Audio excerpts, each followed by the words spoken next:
ನಮಸ್ಕಾರ ಸ್ನೇಹಿತರೆ, ಬೆಳಿಗ್ಗೆ 8 ಗಂಟೆಗೆ ಪರೀಕ್ಷೆ, ಅದು ಕೂಡ ಕೆಪಿಎಸ್ಸಿ ಗೆಜೆಟೆಡ್ ಪ್ರೊಬೇಷನರಿ ಮೇನ್ಸ್ ಪರೀಕ್ಷೆ. ಆದರೆ ಪರೀಕ್ಷೆಗೆ ಅರ್ಜಿ ಹಾಕೋಕೆ ಅವಕಾಶ ಕೊಟ್ಟಿರೋದು ಹಿಂದಿನ ದಿನ ಮಧ್ಯರಾತ್ರಿ 12 ಗಂಟೆಯಲ್ಲಿ.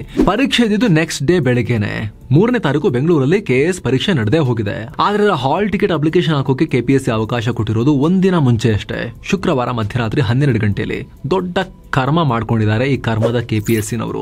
ಕರ್ನಾಟಕ ಲೋಕ ಸೇವಾ ಆಯೋಗ ಹೆಸರಲ್ಲಿ ಲೋಕ ಮತ್ತು ಸೇವೆ, ಪಬ್ಲಿಕ್ ಸರ್ವಿಸ್ ಅನ್ನೋ ಪದಗಳು ತೆಗೆದು ಡಸ್ಟ್ಬಿನ್ನಿಗೆ ಹಾಕಲಿ ಆ ಪದಗಳನ್ನೇ ಅವರು. ಯಾಕಂದ್ರೆ ಅಷ್ಟು ಕೆಟ್ಟದಾಗಿ ಆ ಪದಗಳನ್ನ ಟ್ರೀಟ್ ಮಾಡ್ತಿರುವಂತ ಈ ಮನುಷ್ಯರು ಎಲ್ಲಾದ್ರೂ ಇದ್ರೆ ಕೆಪಿಎಸ್ಸಿಲಿದ್ದಾರೆ. ಕೆಪಿಎಸ್ಸಿಲಿದ್ದಾರೆ ಅನ್ನೋದಕ್ಕಿಂತ ಹೆಚ್ಚಾಗಿ ಅಂತವ್ರನ್ನ ಕರ್ಕೊಂಬಂದು ಕೂರಿಸ್ತಿರೋದು ಯಾರು ಅಲ್ಲಿ? ಸರ್ಕಾರ ಏನ್ ಮಾಡ್ತಿದೆ? ಸರ್ಕಾರಕ್ಕೆ ಏನು ಹಾಗಾದ್ರೆ ಹೊಟ್ಟೆಗೆ ಅನ್ನ ತಿನ್ನೋದಲ್ವಾ ಇವರೆಲ್ಲ? ಪ್ರತಿ ಸಲ ಈ ರೀತಿ ಆಗ್ತಾ ಇದೆಯಲ್ವಾ? ತಾಳ್ಮೆಗೊಂದು ಮಿತಿ ಅನ್ನೋದು ಇರುತ್ತಲ್ವಾ ನಮ್ಮ ರಾಜ್ಯದ ಯುವ ಜನರದು. ಎಷ್ಟು ತಾಳ್ಮೆ ಪರೀಕ್ಷೆ ಮಾಡ್ತೀರಾ? ಅವ್ರೇನಾರು ರುಚಿಗೆ ಹೇಳ್ಬೇಕಾ? ಬೇರೆ ದಾರಿ ಹಿಡಿಬೇಕಾ? ಏನಿದು ವಿವಾದ? ಸ್ನೇಹಿತರೆ, ನಿಮಗೆ ಗೊತ್ತಿರಬಹುದು 2024 ಆಗಸ್ಟ್ನಲ್ಲಿ ಕೆಪಿಎಸ್ಸಿ ಒಂದು ದೊಡ್ಡ ಬ್ಲಂಡರ್ ಮಾಡ್ಕೊಂಡಿತ್ತು. ಕೆಪಿಎಸ್ಸಿನ 100 ಬ್ಲಂಡರ್ಗಳಲ್ಲಿ ಇದು ಅತಿ ದೊಡ್ಡ ಬ್ಲಂಡರ್. 384 ಗೆಜೆಟೆಡ್ ಪ್ರೊಬೇಷನರಿ ಹುದ್ದೆಗಳಿಗೆ ಪ್ರಿಲಿಮ್ಸ್ ಅಥವಾ ಪೂರ್ವಭಾವಿ ಪರೀಕ್ಷೆ ನಡೆಸಿದ ಕೆಪಿಎಸ್ಸಿ ಕ್ವಶನ್ ಪೇಪರ್ನಲ್ಲಿ ತಪ್ಪು ಪ್ರಶ್ನೆಗಳನ್ನು ಕೊಟ್ಟು ಮೂರ್ಖತನವನ್ನು ತೋರಿಸಿತ್ತು. ಪ್ರಶ್ನೆ ಪತ್ರಿಕೆಯಲ್ಲಿ ಕನ್ನಡದ ಕೊಲೆಯನ್ನ ಮಾಡಿತ್ತು. ಓಪನ್ ಆಗಿ ವಿದ್ಯಾರ್ಥಿಗಳ ಮೆದುಳು ಕೈ ಹಾಕಿ ಕಳಿಸಿತ್ತು. ಹೀಗೆ ಗೂಗಲ್ ಟ್ರಾನ್ಸ್ಲೇಟರ್ ಬಳಸಿ ಕನ್ನಡದಿಂದ ಇಂಗ್ಲಿಷ್ಗೆ, ಇಂಗ್ಲಿಷ್ನಿಂದ ಕನ್ನಡಕ್ಕೆ ಟ್ರಾನ್ಸ್ಲೇಟ್ ಮಾಡಿರೋ ಥರ ಅತ್ಯಂತ ಫೂಲಿಶ್ ಆಗಿ ಕೇಳಿದ್ರು. ಒಟ್ಟು 79 ಪ್ರಶ್ನೆಗಳಲ್ಲಿ ತಪ್ಪಿತ್ತು. ಇಡೀ ದೇಶದ ಮುಂದೆ ಕೆಪಿಎಸ್ಸಿ ತನ್ನ ಮಾನ ಮರ್ಯಾದೆಯನ್ನು ಹರಾಜು ಹಾಕೊಂಡಿತ್ತು. ಅದ್ರ ಬಗ್ಗೆ ವರದಿ ಮಾಡುವಾಗ ನಮಗಾದ್ರೂ ಅವಕಾಶ ಕೊಡಿ, ನಾವೇ ಫ್ರೀ ಆಗಿ ಟ್ರಾನ್ಸ್ಲೇಟ್ ಮಾಡ್ಕೊಡ್ತೀವಿ ನಿಮಗೆ ಅಂತ ನಾವು ಕೂಡ ಹೇಳಿದ್ವಿ ಅವರಿಗೆ. ನಮ್ಮನ್ನೇನು ಕೇಳಲಿಲ್ಲ ಅವರದಾದ್ಮೇಲೆ. ಪ್ರಶ್ನೆಗಳ ಭಾಷಾಂತರ ಸರಿ ಇಲ್ಲ ಅನ್ನೋ ಕಾರಣಕ್ಕೆ ಸಾವಿರಾರು ಅಭ್ಯರ್ಥಿಗಳು ಕೆಪಿಎಸ್ಸಿ ವಿರುದ್ಧ ಕೋರ್ಟ್ಗೂ ಹೋಗಿದ್ರು. ಈ ಪ್ರಕರಣಗಳ ತನಿಖೆ ಇನ್ನೂ ನಡೀತಾ ಇದೆ. ಬರುವ ಸೋಮವಾರ ಅಂದ್ರೆ ಮೇ 5ನೇ ತಾರೀಕು ಕರ್ನಾಟಕ ಅಪೆಲೇಟ್ ಟ್ರೈಬ್ಯುನಲ್ ಅಥವಾ ಕರ್ನಾಟಕ ಮೇಲ್ಮನವಿ ನ್ಯಾಯಾಧೀಕರಣ ಇದರ ಅಂತಿಮ ತೀರ್ಪನ್ನು ಕೊಡುತ್ತೆ. ಇದರ ಮಧ್ಯೆನೇ ಕೆಪಿಎಸ್ಸಿ ಮತ್ತೊಂದು ಬ್ಲಂಡರ್ ಮಾಡ್ಕೊಂಡಿದೆ. ಯೋಚನೆ ಮಾಡೋಕ್ಕೂ ಸಾಧ್ಯ ಇಲ್ಲ ಅಂತ ಮಹಾ ಮೂರ್ಖತನವನ್ನ ತೋರಿಸಿದೆ. ಮಧ್ಯರಾತ್ರಿ ಹಾಲ್ ಟಿಕೆಟ್ ವಿತರಣೆ, ಎಡವಟ್ ಕ್ವಶನ್ ಪೇಪರ್ ಪ್ರಿಂಟ್ ಮಾಡಿ ಪರೀಕ್ಷೆಯನ್ನು ನಡೆಸಿದ್ರು. ಲಕ್ಷಾಂತರ ವಿದ್ಯಾರ್ಥಿಗಳು ಪರೀಕ್ಷೆ ಬರೆದ್ರು. ಫೆಬ್ರವರಿ 10ನೇ ತಾರೀಕು ಅದರ ರಿಸಲ್ಟ್ ಕೂಡ ಬಿಡುಗಡೆಯಾಗಿದೆ. ರಿಸಲ್ಟ್ ಬಂದ ನಂತರ ಭಾಷಾಂತರ ಎಡವಟ್ಟಿನಿಂದ ಅನ್ಯಾಯಕ್ಕೊಳಗಾದ ಒಂದಷ್ಟು ವಿದ್ಯಾರ್ಥಿಗಳು ಹೈಕೋರ್ಟ್ ಮೆಟ್ಟಿಲೇರಿದ್ರು. ಸಾವಿರಾರು ಸಂಖ್ಯೆಯಲ್ಲಿ ಅರ್ಜಿ ಸಲ್ಲಿಕೆಯಾದವು. ಈ ಪೈಕಿ ಕೆಲ ಅಭ್ಯರ್ಥಿಗಳಿಗೆ ಮೇನ್ಸ್ ಪರೀಕ್ಷೆ ಬರೆಯೋಕೆ ಕೋರ್ಟ್ ಅವಕಾಶ ಕೊಟ್ಟಿದೆ. ನೀವಾಗ ಸ್ಕ್ರೀನ್ ಮೇಲೆ ನೋಡ್ತಿರ್ಬೋದು. 29ನೇ ತಾರೀಕು ಕೆಪಿಎಸ್ಸಿ ಪರೀಕ್ಷೆ ಬರೆಯೋಕೆ ಅವಕಾಶ ಪಡೆದಿರುವ ಅಭ್ಯರ್ಥಿಗಳ ಮೊದಲ ಲಿಸ್ಟ್ ಅನ್ನು ರಿಲೀಸ್ ಮಾಡಿತ್ತು. Petitioner is permitted to appear and take the main examination as scheduled subject to outcome of the petition ಅಂತ ಆ ನೋಟಿಫಿಕೇಶನ್ ನಲ್ಲಿದೆ. ಇದಾದ್ಮೇಲೆ ಮೂರು ನೋಟಿಫಿಕೇಶನ್ ಅಲ್ಲಿ ಸಪರೇಟ್ ಆಗಿ 144, 10, 119 ಅಭ್ಯರ್ಥಿಗಳ ಹೆಸರನ್ನ ಕೆಪಿಎಸ್ಸಿ ಅನೌನ್ಸ್ ಮಾಡಿದೆ. ಕೊನೆ ನೋಟಿಫಿಕೇಶನ್ ಬಂದಿರೋದು ಮೇ 2ರ ಶುಕ್ರವಾರ. ಪರೀಕ್ಷೆ ಹಿಂದಿನ ದಿನ ನೋಟಿಫಿಕೇಶನ್ ಬಂದಿದೆ. ಕೊನೆ ಬ್ಯಾಚ್ನ ಅಭ್ಯರ್ಥಿಗಳಿಗೆ ಆಫ್ಲೈನ್ ಅಲ್ಲಿ ಬಂದು ಅರ್ಜಿ ಸಲ್ಲಿಸೋಕೆ ಕೊಟ್ಟಿರೋ ಡೆಡ್ಲೈನ್ ನೋಡಿ, ಮೇ 2ರ ಮಧ್ಯರಾತ್ರಿ 12 ಗಂಟೆ ಒಳಗೆ ಬರಬೇಕು ಅನ್ನೋ ಕಂಡೀಷನ್ ಹಾಕಲಾಗಿದೆ. ಒಳ್ಳೆ ಅಂಡರ್ವರ್ಲ್ಡ್ ಡಾನ್ಗಳ ತರ ಮಧ್ಯರಾತ್ರಿ ಬಂದು ಅಪ್ಲಿಕೇಶನ್ ಹಾಕ್ಬೇಕಂತೆ, ಇವರ ಹತ್ರ ಬರ್ಬೇಕಂತೆ.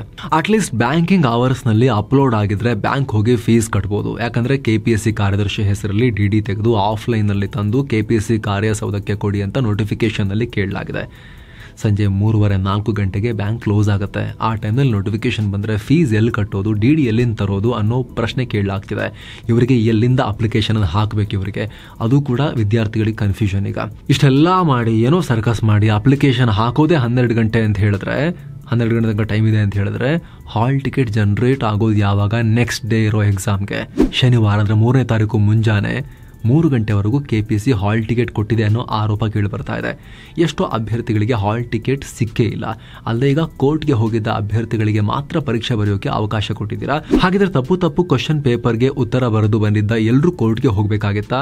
ಹೋಗಿದ್ರೆ ಎಲ್ರಿಗೂ ಮೇನ್ಸ್ ಬರೆಯೋಕೆ ಅವಕಾಶ ಕೊಡ್ತಾ ಇದ್ರಾ? ರಾಜ್ಯ ಸರ್ಕಾರದ ಸಾಮಾಜಿಕ ನ್ಯಾಯ ಅಂದ್ರೆ ಇದೇನಾ ಅನ್ನೋ ಪ್ರಶ್ನೆಯನ್ನ ಅಭ್ಯರ್ಥಿಗಳು ಈಗ ಕೇಳ್ತಾ ಇದ್ದಾರೆ. ಏನು ಸ್ನೇಹಿತರೆ, ವರದಿಯಲ್ಲಿ ಮುಂದುವರಿಯುವ ಮುನ್ನ ಸಿಂಗಪುರ್ ಮಲೇಷ್ಯಾಗೆ 7 ಸ್ಯಾಂಡ್ಸ್ ಟೂರಿಸಂ ಮತ್ತೊಂದು ಟ್ರಿಪ್ ಆಯೋಜಿಸಿದೆ. ಆಫರ್ ಪ್ರೈಸ್ 1,05,000 ರೂಪಾಯಿ ಮಾತ್ರ. Singapore Malaysia 5 night 6 day trip ಇದು. ಈ ಪ್ಯಾಕೇಜ್ ನಲ್ಲಿ flight ticket, visa, 4 star hotel stay, Indian food, AC transportation ಮತ್ತು ಕನ್ನಡ ಟೂರ್ ಮ್ಯಾನೇಜರ್ ಸೌಲಭ್ಯ ಇರುತ್ತೆ. ಎಲ್ಲೆಲ್ಲಿ ಹೋಗೋದಿರುತ್ತೆ ಅಂತ ನೋಡಿದ್ರೆ universal studios, night safari, gardens by the bay, cloud forest, Sentosa island cable car, Singapore city tour, Kuala city tour, Genting highland with Batu caves, Petronas twin tower ಎಲ್ಲ ಹೋಗೋದಿರುತ್ತೆ. ಹೊರಡೋ ದಿನ 19 ಜೂನ್ 2025. ಕೆಲವೇ ಸೀಟುಗಳು ಲಭ್ಯ. ಆಸಕ್ತರು ಈ ನಂಬರ್ಗೆ ಕಾಲ್ ಮಾಡಿ ನಿಮ್ಮ ಸೀಟನ್ನ ಈಗಲೇ ಬುಕ್ ಮಾಡಬಹುದು. ಬನ್ನಿ ಈಗ ವರದಿಯಲ್ಲಿ ಮುಂದುವರಿಯೋಣ.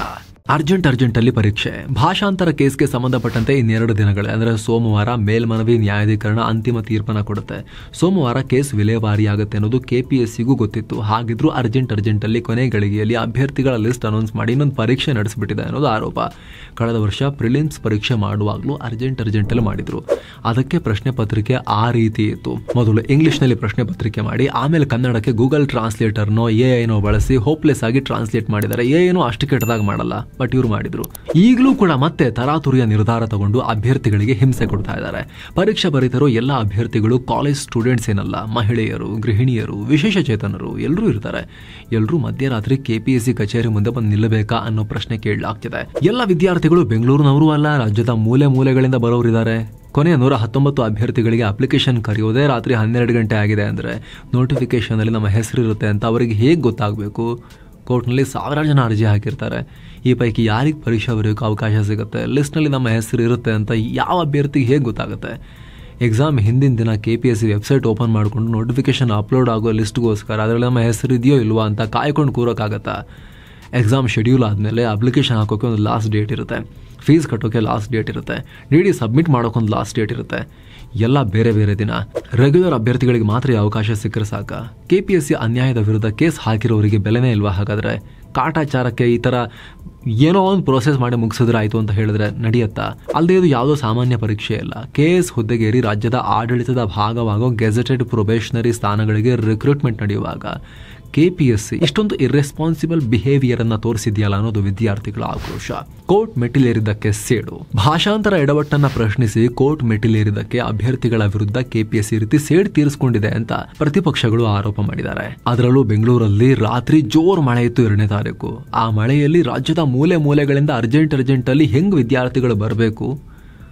ಈಗ ಬೀದರಲ್ಲಿರೋ ವಿದ್ಯಾರ್ಥಿ, ಬೆಳಗಾಂನಲ್ಲಿರೋ ವಿದ್ಯಾರ್ಥಿ ಬರೋದು ಹೇಗೆ? ರಾತ್ರಿ ಒಳಗಡೆ ಎಲ್ಲ ಪ್ರೋಸೆಸ್ ಮಾಡೋದು ಹೇಗೆ? ಕಾಮನ್ ಸೆನ್ಸ್ ವಿಚಾರ ಅಲ್ವಾ ಇದು? ಸ್ನೇಹಿತರೆ, ನಾವು ಮೊದಲು ಹೇಳಿದ್ವಿ, ಈಗಲೂ ಹೇಳ್ತಾ ಇದೀವಿ, ಕೆಪಿಎಸ್ಸಿ ಸುಧಾರಿಸೋ ಲಕ್ಷಣ ಇಲ್ಲ. ಇಷ್ಟು ವರ್ಷ ಬೇಕಾಗೋದಿಲ್ಲ. ನಮ್ಮ ರಾಜ್ಯ ಸರ್ಕಾರಕ್ಕೂ ಇದನ್ನು ರಿಪೇರಿ ಮಾಡೋ ಯಾವ ಒಂದು ಲೆಕ್ಕಾಚಾರ ಇದಂಗೆ ಕಾಣಿಸ್ತಿಲ್ಲ. ಯಾವುದೇ ಪಾರ್ಟಿಯ ಸರ್ಕಾರ ಬರಲಿ, ಇವರಿಗೆಲ್ಲ ಬಹುಶಃ ಇದು ದುಡ್ಡು ಪ್ರಿಂಟ್ ಮಾಡೋ ಜಾಗ ಥರ ಕಾಣಿಸುತ್ತೆ ಅಂತ ಕಾಣುತ್ತೆ ಇವರಿಗೆ.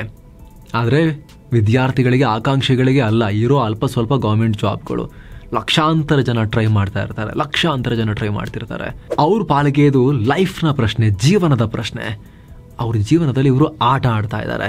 ಇವರಿಗೆ ಎಕ್ಸಾಮ್ ನಡೆಸೋಕೆ ಯೋಗ್ಯತೆ ಇಲ್ಲ ಅಂದರೆ UPSC ಥರ ಕ್ಲೋಸ್ ಮಾಡಿಬಿಡಿ, ಮುಚ್ಚಿಬಿಡಿ. UPSCಗಾದರೂ ಕೊಟ್ಬಿಡಿ. ನಮ್ಮ ಕೈಲಿ ಆಗಲ್ಲ, ನಾವು ಅಯೋಗ್ಯರಿದ್ದೀವಿ, ನಮ್ದು ಬರೀ ಇದೇ ಹಣೆ ಬರ, ನಮ್ಮದು ಪ್ರತಿ ಸಲ ಇಶ್ಯೂ ಆಗುತ್ತೆ ನಮ್ಮದು, ನೀವೇ ಒಂದು ಬ್ರಾಂಚ್ ಆಫೀಸ್ ಓಪನ್ ಮಾಡಿಕೊಂಡು ಇಲ್ಲಿ ನೀವೇ ನಡೆಸ್ಬಿಡಿ ಅಂಥೇಳಿ ಅವ್ರಿಗಾದರೂ ಹ್ಯಾಂಡ್ ಓವರ್ ಮಾಡಿಬಿಡಿ. ಆಗಲ್ಲ ಅಂತ ಹೇಳಿದ್ರೆ ಮಧ್ಯರಾತ್ರಿ ಹಾಲ್ ಟಿಕೆಟ್ ತಗೊಂಡು ಬೆಳಿಗ್ಗೆ ಪರೀಕ್ಷೆ ಹೆಂಗ್ ಬರೀತಾರೆ? ಯಾವ ಅಭ್ಯರ್ಥಿ ಆದ್ರೂ ಬರೆಯೋದು ಹೆಂಗೆ? ಸರಿಯಾಗಿ ಕಾಲ್ ಫಾರ್ಮ್ ಮಾಡಲ್ಲ, ಮಾಡಿದ್ರು ಪ್ರಶ್ನೆಗಳ ತಪ್ಪು, ಪ್ರಶ್ನೆ ಪತ್ರಿಕೆ ಸೋರಿಕೆ, ಸೆಲೆಕ್ಷನ್ ನಲ್ಲಿ ಭ್ರಷ್ಟಾಚಾರ, ಒಳ್ಳೆ ಅಧಿಕಾರಿಗಳ ಟ್ರಾನ್ಸ್ಫರ್, ಅಧಿಕಾರಿಗಳ ಕಿತ್ತಾಟ. ಬರೀ ಇದಕ್ಕೆ ಫೇಮಸ್ ಆಗಿರೋ ಸೋ ಕಾಲ್ಡ್ ಸಾಂವಿಧಾನಿಕ ಸಂಸ್ಥೆ ಇದು. ನಮ್ಮ ಪ್ರಕಾರ ನೆಕ್ಸ್ಟ್ ವಿದ್ಯಾರ್ಥಿಗಳು ಕೋರ್ಟ್ಗೆ ಹೋದ್ರೆ ಕೆಪಿಎಸ್ಸಿನ ಸರಿ ಮಾಡಿ ಅಂತ ಕೋರ್ಟ್ಗೆ ಹೋಗಬಾರದು. ಕೆಪಿಎಸ್ ಅನ್ನ ಮುಚ್ಚಿಬಿಡಿ, ಕರ್ನಾಟಕದ ಎಲ್ಲ ರಿಕ್ರೂಟ್ಮೆಂಟ್ ನ UPSC ಕೊಟ್ಬಿಡಿ. ಇವರು ರಿಪೇರಿ ಆಗೋ ತನಕ ಕರ್ನಾಟಕದ ಎಲ್ಲ ರಿಕ್ರೂಟ್ಮೆಂಟ್ ನ UPSC ಥ್ರೂ ಮಾಡಿಸ್ಕೊಡಿ ಅಂತ ಹೇಳಿ, ಅದು ಆ ರೀತಿ ಏನಾದರೂ ಒಂದು ಮೆಕಾನಿಸಮ್ ಸಾಧ್ಯ ಇದೆಯಾ ಅಂತ ಕೋರ್ಟ್ಗೆ ಹೋಗಬೇಕು ಅಷ್ಟೇ. ಆಕಾಂಕ್ಷಿಗಳು ಆ ರೀತಿಯಿಂದ ಸಾಧ್ಯ ಇದೆಯಾ ಅಂತ ಹೇಳಿ. ಏನು ಇಲ್ಲಿ ಸರಿಯಾಗಲ್ಲ, ಇವರು ಯಾವ ಕಾರಣಕ್ಕೂ ಸರಿಯಾಗೋದಿಲ್ಲ. ಇವರು ಆ ಲಕ್ಷಣನೇ ಇಲ್ಲ ಇವ್ರ ಹಣೆ ಬರೋದಲ್ಲಿ.